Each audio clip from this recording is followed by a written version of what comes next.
Ramainya beli kuih keria. Oh, ini kena buat story ni. Bang, form baru. Sudahlah, layan kau ni. Aku tak meniaga keria antarabangsa aku ni. Dek, keria antarabangsa, dek. Antarabangsa keria antarabangsa. Bang. Okey bang, saya nak RM1. RM1. Boleh, dek. RM1. Kuih keria antarabangsa ni sedap ni, dek. Okey, siap. Dek, mari sini, dek. Yes.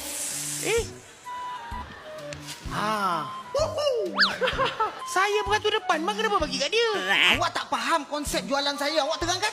Ni, saya online, saya on call. Call semalam, hari ni datang tinggal ambil je. Macam tu pula. Iyalah. Tapi apa sejuk ni? Apa sejuk keras kedekil? Nak makan apa ni? Awak telefon bila? Semalam. Semalam punya tu.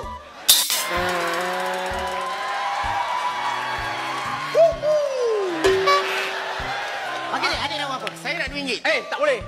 Saya nak yang baru. Saya nak yang panas, yang sedap. Nak panas, nak sedap? Beratur belakang. Beratur. Okey bang, bagi saya RM2. RM2.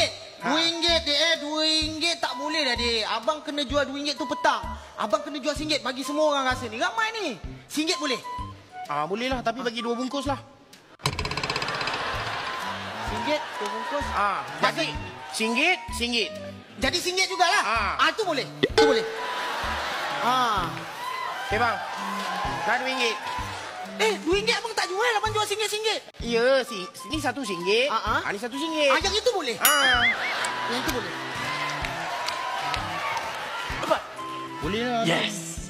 Tadi bergaduh. Ni kawan pula. Adik-beradik bang. Saja.